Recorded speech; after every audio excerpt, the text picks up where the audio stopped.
You're listening to Three Kitchens Podcast, hosted by Heather Dyer and Erin Walker. We're on a mission to inspire home cooks like us to try new recipes and make good food.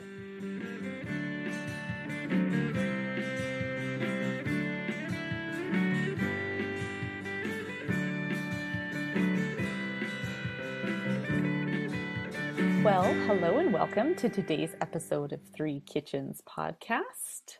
I'm Erin Walker, and I am joined by Heather Dyer over there on my screen. Hello. Hi. How are you doing this morning? Pretty good. Pretty good. Pretty good. I swear, every time we start one of these episodes, I don't know what's going to come out of my mouth. I know. It's like my brain is detached from the speaking part, and I'm like... We're also a little out of practice. We were just saying earlier about how we basically took the month of August off because we were away and we've been camping and as you said, sunbathing. Yes, that's what we've been doing. Basically just turning off this part of our brain. And now we have to get back to it. And I forgot how to pronounce things and speak like a normal human. By now they know that. They know we're a little bit nut. Yep. That's okay, though. Nut. Okay, well, I think now that we are jumping back into things, we are hitting fall where we are, cooler days, it's sweater weather. This is the time of year where I want to have a campfire. I mean, all summer when you're camping, because we just spoke about how we've been camping and lounging and relaxing. I don't know. When it's hot out, I don't really want to sit around the fire and cook over the fire. Well, and also there's usually bugs, depending where you are. This year was not too bad, but a few times I was out camping and had a fire and I was just like, the bugs are bad and I don't want to sit out here. And so fall is a nice time for a fire. Fall is the best time for the fire. So I am going to go with some over the fire cooking. Nice. You know how much I love it. We do. And I think you're also I'm game lumping for myself it, right? in with you on that one. Mm-hmm. Okay. So I have something that is a tasty snack that I think we're going to want to enjoy. Even if you can't make this outside over the fire, I think you could make this in your oven, but just warm comfort food. A snack. Well, this is interesting. Some warm comfort food. Maybe not a snack, but well, I don't know. You could have it as an appetizer. You could have it as a breakfast. You could just make it up for a lunch, I think. We're going to travel to the Mediterranean then, and we are going to have something called Musabacha hummus. Did you not Google the pronunciation? I think I need to look up how to pronounce this. This is my first job. So Musabacha. Oh, there's a P in it? Musabacha. That was supposed to be a B. Musabacha. Musabacha. Musabacha. Oh my God, you're going to have some editing to do on this one. Okay. We say this 100 times. Musabacha. That's a fun thing to say. Musabacha. Musabacha. So it's warm chickpeas in tahini sauce is what it is. But it is I don't want to call it lumpy because that's a terrible... Nobody wants to eat something that's lumpy. You might, if those are tasty lumps. Okay, instead of having a smooth and creamy hummus, this is a chunky hummus. Is chunky a better descriptor? Yeah, it is. So chunky sounds like there's going to be some good stuff in there. Lumpy just sounds like you didn't mix it. Okay, so let's go with a chunky hummus.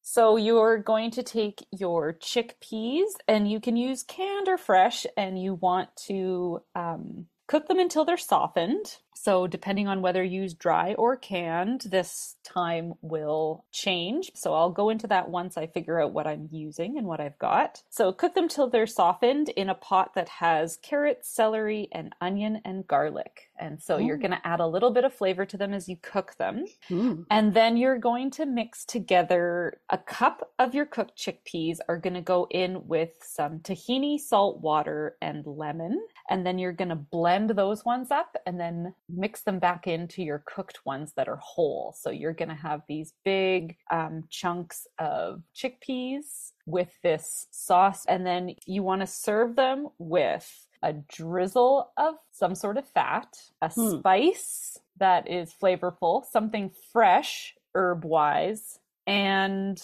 a sprinkle of spicy So chili flakes or fresh chopped chilies or Okay, okay. It's sort of like a formula, and then you would maybe customize those pieces yeah. to what you Yeah. like. So you can kind of play with this a little bit. So I'm going to kind of riff off of a recipe from a post I saw on Instagram and kind of play with what I can find fresh, and we'll kind of play from there. Maybe see what's still growing in your garden and Yeah, maybe. We'll have to see. They do make recommendations of maybe some tomato on top. And I have some fresh tomatoes, but you mix this all together and then just keep it warm so that when you serve it, it's warm to eat.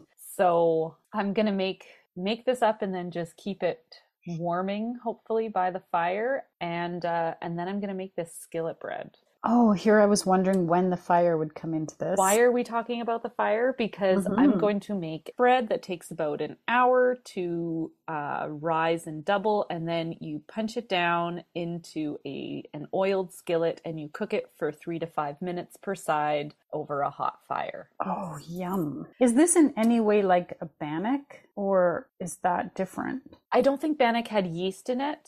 If I remember correctly, this is a yeast bread. Okay. Scratch all that. This skillet bread is made with water, sugar, and yeast that you mix together in a jar so that you get your yeast activated. And then you knead that into flour and salt. So it's just a really basic bread recipe. Okay. That sounds entirely doable. So so this is a vegan Middle Eastern recipe. And then this outdoor skillet bread, I am popping out of my Norwegian baking cookbook. Oh, so we're putting a few cultures together here. Nice. And so where do you position a pan? Is it over fire, or is it to the side, or like how do you position the pan over the fire? To make this bread over the fire, it says the fire is ready when the embers are glowing and there are still a few flames. And then you want to put your grill rack over this fire. You don't really want like a full crackling burning fire. You want to build up a fire, let it burn down so you have some good embers, and then just let it. I get it. I can picture this. Can you want go it with nice that? and hot? Yeah. But not necessarily flames on the pan, because that could burn. Yeah. And so you heat up your pan before you put your bread in. You press it around in that hot pan, and then you cook it for a few minutes, flip it, cook it again. Oh, and then you flip it. Oh, that's interesting. Yeah. It's 3 to 5 minutes per side. Is it like a big pancake? You flip it over? Yeah, I think so. so. I'm so curious. You're making like this big flatbread. Yeah. Oh. So I think it's going to be kind of like a thick pita or naan bread, possibly, maybe slightly different. I think this just sounds like warm and delicious. I want to sit and eat this as a snack. I want something different and tasty to enjoy around a fall fire. I think if you're going into maybe Thanksgiving, or we're eating all this nice warm comfort food, and this sounds like warm comfort snack. It does. Now I know why you said snack. I was really wondering, like, what is she making that's a snack? I think you could easily make this lunch. I think you could serve this as your side with, like, if you grilled up a piece of meat and had this on the side with like a steak or something. Yum. Some chicken skewers or something. Oh, yeah. You know how you make that kind of Greek style chicken skewer? Yes. Ooh, or some lamb. Yeah. Okay, so this would go on the side of anything you want to make, or you could just eat it as a snack. So we think at this point. Bear in mind, at this point of the episode, we haven't eaten it yet. We're not actually faking it when we say we have no idea what this tastes like. We seriously have no idea. We have no idea. We're very good at imagining what the flavors are going to be like together. That's what this is all about. And you, listener, get the benefit of our experiment. And then we tell you what worked and what didn't. So I can't wait. Do I get to come and sit by the fire while you're... Can we do a fall fire day? Yeah. Yes. I think so. I think that's what we should do. I'm there for it. I'm ready. Sweater weather. Sweater weather. This is my time of year. Hey listeners, thank you so much for joining us on today's episode. If you love the way that this recipe sounds, you can find more recipes like it on our website, www.threekitchenspodcast.com. I would personally recommend checking out the spiced eggplant pita, a Turkish pizza-like dish, or the fried egg sandwich inspired by a sabich. All these recipes and more can be found on our website. Let us know if you try them out and how you zhuzh it up. Now, back to the episode. All right. Well, it was a nice day when we had Musabacha and skillet bread out by the campfire. I'm glad you just reminded me how to say that because I couldn't remember. Musabacha. Oh, Musabacha. Yes. Yeah, it was a nice day for it. Yeah. And it was fun to have a fire again when there was no smoke surrounding us in the air. The only smoke was coming from our fire and exactly. Not forest fires. Yeah. This was really easy to make. I thought it was pretty tasty. I feel like this was my first go at it. So I wasn't quite sure how thin to make things, how thick to make things, sort of what kind of seasoning and flavors to put in. Mm-hmm. But as we sat around the fire talking about this, I know, I feel like we already recorded this. Yeah, I know. I was like, oh my God, we've already talked about this. You should have just come and sit and ate without saying anything. Or we could have turned on recording and yeah, but that's okay. We can talk again. Exactly. Fine. But so this recipe for the Musabacha, which is this really hearty hummus. I love the whole chickpeas in this. So I did this with canned chickpeas. So you start by cooking those to soften them up a little bit. And you're going to put them in a pot with a carrot, a celery stick, an onion, and a clove of garlic. And I used one of the large cans of chickpeas and I rinsed them and drained them and then put them into the water, and they cooked for about 10 minutes. I think I boiled them for before they got soft and squishy. They're still kind of crunchy when they come out of the can. Mm-hmm. So you just want them to be a little less starchy, less, crunch, because you're going to be eating some of them whole. So you want them to kind of smush down and be nice and creamy. Right. Once you've boiled them up, you're going to take a cup of those chickpeas and put them into a blender or food processor, whatever you have. I have my new Ninja. I'm trying that out because my handheld immersion blender finally bit the dust. It was like 15 years old. I couldn't get any replacement parts for it, which I seriously looked for because the motor was still good. Oh. It was the attachment part where pieces had broken. And I was like, well, if the motor's still good, I'll just get a new blade. Yeah. And no replacement parts. They were like, your thing is old. They're quite inexpensive though, because mine bit the dust like a year ago, and I finally just replaced it. You can buy an expensive one. So I was standing at the store when I bought this new blender, just to pause right in the middle of telling you how to make this. And the $150 Ninja was on sale for the same price as the immersion blender. Ooh. And I was like, what do I do? Do I just replace my immersion blender or do I try something different? So I'm trying something new. Nice. So in my Ninja cup, I've got 1 cup of these chickpeas. I've got a cup of tahini. I put in 1/8 of a salted lemon. I would recommend doing a whole quarter of a salted lemon because I think it could have used a bit more of that.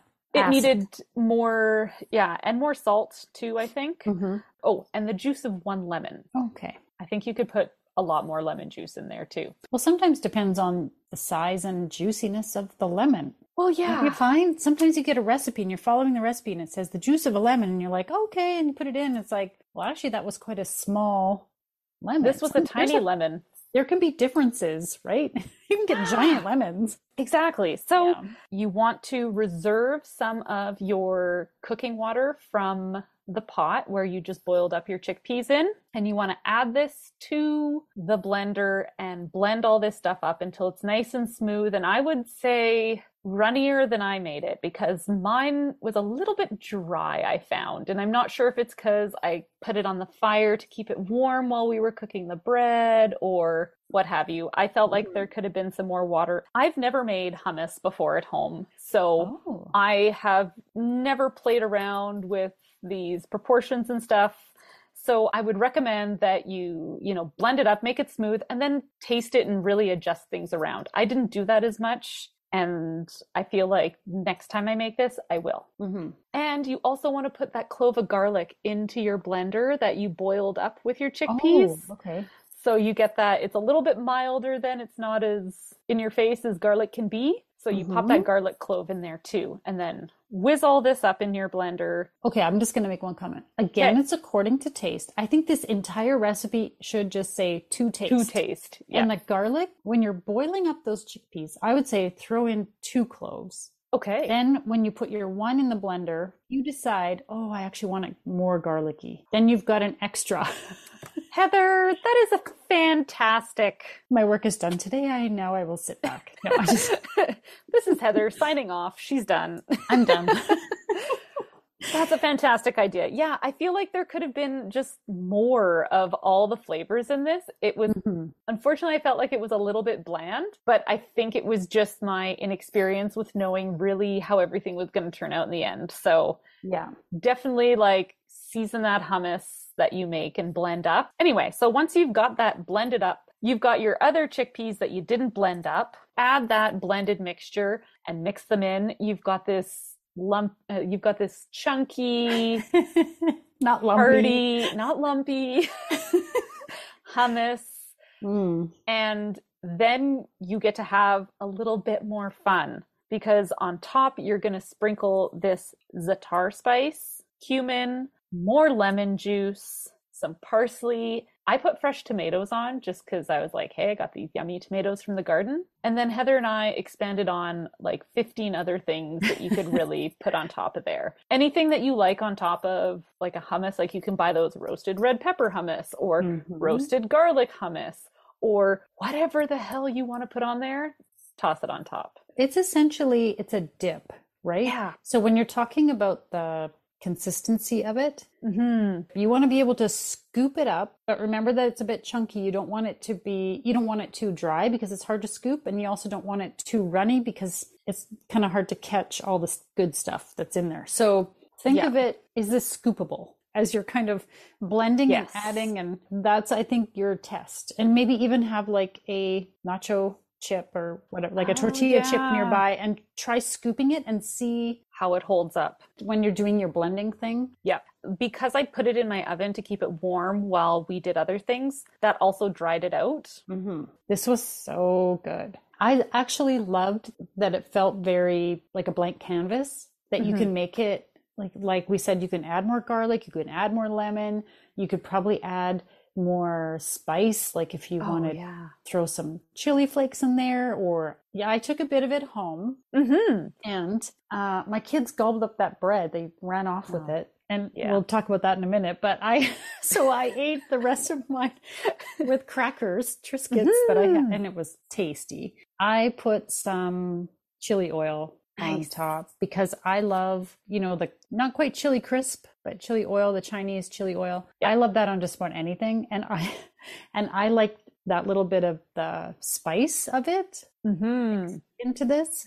But I also think I would love it just a little more garlicky or a little more lemon. Like you could, every time you make it, you could make it with a slightly different profile, and you'll love it more and more and more.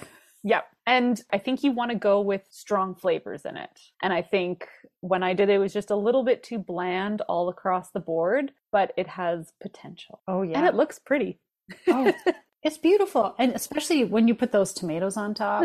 And I like that you put them on before you warmed it over the fire. So the tomatoes were, they're fresh, but they weren't cold on top. I thought that was really good. You could put fresh basil and kind of change your profile. You could sprinkle feta cheese on that. Yeah. Olives would be great. Mushrooms, if you sauteed and caramelized mushrooms and onions. Oh, yum. That would be delicious too. You could do so much with this. It's almost like a baked brie, but like the hummus version, where like you can put anything on top of that baked brie. You can put anything on top of this hummus, I feel like. Yeah, if you wanted to like sweeten it, you could drizzle honey over. That would be really a completely different thing. Yeah, I think you could have a lot of fun with this. So my new favorite hummus dip is this. I'm going to be making this, I don't know, every time I go to a potluck, someone always brings hummus and pita or hummus and naan, Mm-hmm. you bring this and you will win all of the hummus contests. All the points. Yeah, and I love it warm. Mm-hmm. And so in order to scoop this up, we made a quick skillet bread that is Norwegian. Mm-hmm. So this was a super fast and easy to make bread. It's a yeast bread. And so you mix together your sugar, your water, and your yeast, and you let it activate. It takes about 5 to 10 minutes, and it starts to get frothy. And then you add it to flour and salt that you have in a stand mixer and just let it go for about 5 minutes until it's all mixed together. And it's a really sticky dough. It's not something you can work with or knead. You scrape it out with your spatula and you put it into an oiled bowl and you just let it sit and rest for an hour to an hour and a half until it doubles in size. And then when you're ready to cook it, you heat up your skillet with some olive oil in it, fold the sides of the dough so that it makes like a nice little ball and you can scoop it out of there. Press it into your skillet while it's nice and hot and cook it for 3 to 5 minutes per side. Flip it. You'll see it get nice and brown on one side. It is a chewy, sweet, such a good bread. And I just made this today and sent the kids to school with hummus in their lunch. Nice. How did you make it? I made it on the stovetop at this time because as much as I would love to get up at 5 a.m. and start a fire out in my yard, not only do I not like that plan, neither does my neighbors. So what is the crazy lady doing again? Why is smoke coming in my window? Yeah, exactly. I don't think anyone wants any more smoke. So I just did this on the stovetop and I just cooked it on a cast iron pan again over medium to medium low heat. So I know when you were pressing it into the pan, it reminded me of focaccia, the way you sort of push it. It doesn't bubble like focaccia, but the way you kind of use your fingers and press it into the pan reminded me of that. And then when you said you had to flip it, I was like, what? What do you mean? Like normally you don't flip bread. You just somehow you have to get the heat all around it. But in this case, the heat is just at the bottom. Yeah. So when it gets dry and crispy on the bottom, you flip it over with your tongs and you just do it's like almost like a big pancake, except it's bread. Yeah, it's like a yeast dough pancake. And it was really just as easy and quick on top of the stove too, because I just did it on the burner. You don't have to heat up the oven. And often I want to have some sort of quick, fresh bread, but I never, by the time I decide this in the afternoon, I'm like, oh, I don't have like 3 to 5 hours for my focaccia to work. Yeah. And so I always just, whatever. And I'll make like biscuits, but this is going to be what starts getting added to my meal list. This is a great alternative if you like to have a biscuit with your soup or your stew or whatever. That's usually when I make biscuits. And this is just a nice alternative, something a little bit different. It's nice and crispy on the outside. It's chewy and dense in the middle. Like it's almost like an oversized naan. Yeah. Because it raises up a bit more. It's a bit more dense, like, well, not more dense than naan, but like hard to describe. But I wonder too, I might try and make it in a bigger skillet and just stretch it a bit thinner too next time. And that'll, then it will be a little bit flatter and longer and more of that crisp. I love the way the outside of the bread crisps. And when you cut into it and bite into it, it's got that like perfect dough crunch. And it was a great vehicle for the Musabacha. Did I say that right? I keep forgetting. Musabacha. Because that is a chunky dip. You need something that's going to be not too soft to scoop it up. And this worked great. I had 2 pieces as we sat by the fire. I had 2 pieces of bread and I sort of pushed it from one onto the other and just like, so good. Great job. I love it. Yay. I love how versatile both of these. Well, the bread's not necessarily versatile in the way you make it, but the way you eat it. You could eat it with all kinds of different stuff. It goes with anything. And the Musabacha is so versatile because you can make the flavors however you want. I love that. Excellent. Well, I think this is a tasty, warm fall appetizer, lunch, side with your dinner. Honestly, just eat it anytime you want. Anytime you want to have hummus, go for this instead. Yeah, it's a nice change from just a smooth hummus. Love it. Yay! And now for the fine print. Join us over on the socials, Facebook, Instagram, and YouTube, and on our website at threekitchenspodcast.com. Remember, when you like, follow, subscribe, and leave a review, it helps more people find us. Thank you so much for listening. My brain is not going to work while we record. It's okay. Sorry. We're getting to, you got to get back into it, that's all.